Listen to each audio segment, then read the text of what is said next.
بسم اللہ الرحمن الرحیم۔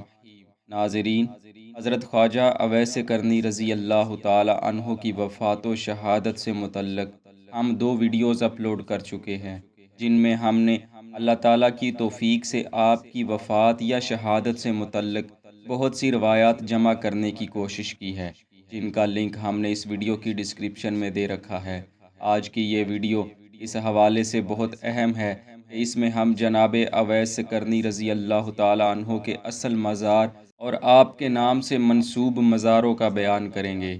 پہلی دونوں ویڈیوز میں بیان کردہ روایات سے یہ معلوم ہوتا ہے کہ آپ یا تو جنگ صفین میں شہید ہوئے تھے یا بیماری سے فوت ہوئے تھے۔ دونوں میں سے جو بھی صورت مانی جائے، پھر یہ بھی ماننا پڑے گا کہ آپ کا مزار شریف بھی اسی علاقے کے آس پاس کہیں ہونا چاہیے، مگر حقیقت یہ ہے کہ اب آپ کے نام سے منسوب مزاروں کی کل تعداد 7 ہے، اور حیران کن طور پر ہر مزار میں آپ کے ساتھ آپ کی والدہ ماجدہ کی بھی قبر بنی ہوئی ہے۔ ایسا کیوں ہے؟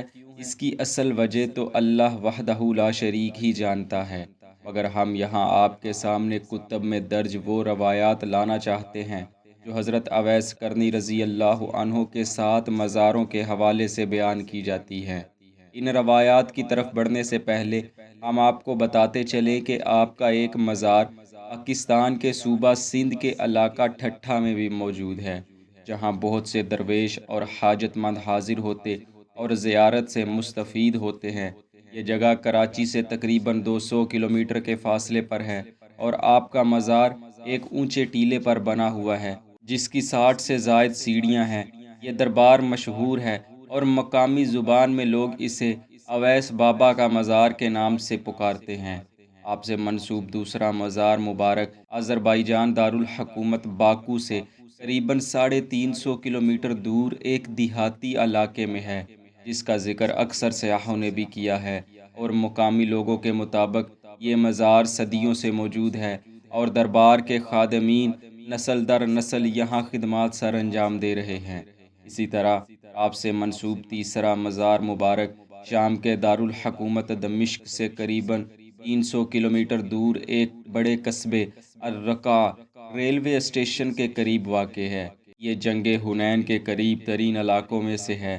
اس مزار شریف کی تزئین و آرائش پر ایرانی حکومت نے بہت توجہ دی ہے، جس کی وجہ سے یہ زائرین کی توجہ کا خاص مرکز ہے۔ اسی طرح آپ کے نام سے منسوب ایک اور مزار یمن کے قصبہ زبید میں بھی واقع ہے۔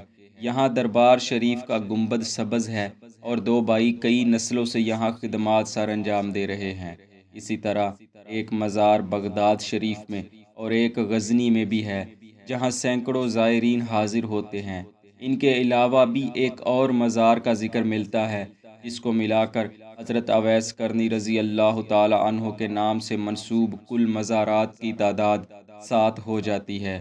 آپ کے 7 مزارات ہونے کے پیچھے ایک واقعہ بیان کیا جاتا ہے، جس کی تفصیل کچھ یوں ہے کہ جب حضرت اویس کرنی رضی اللہ تعالی عنہ کا وقت وصال قریب آیا تو اس وقت 6 درویش آپ کی خدمت میں حاضر تھے۔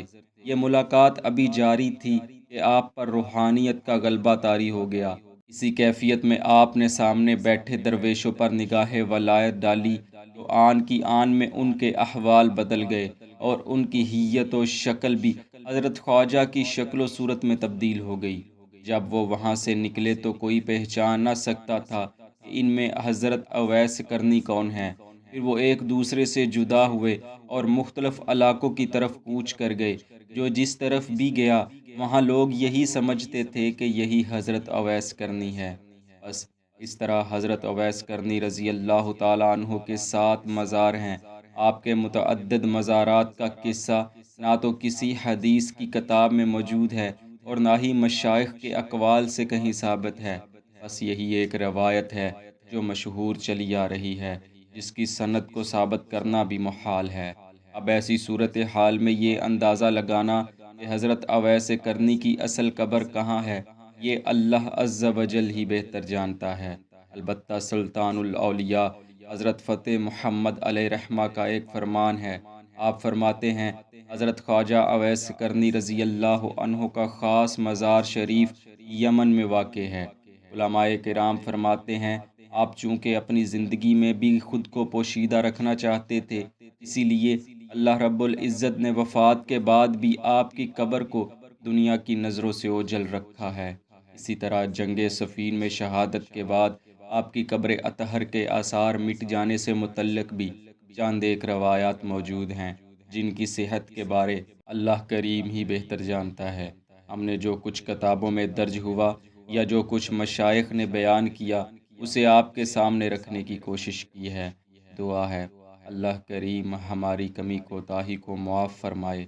اللہ آپ کا اور ہمارا حامی و ناصر ہو، آمین۔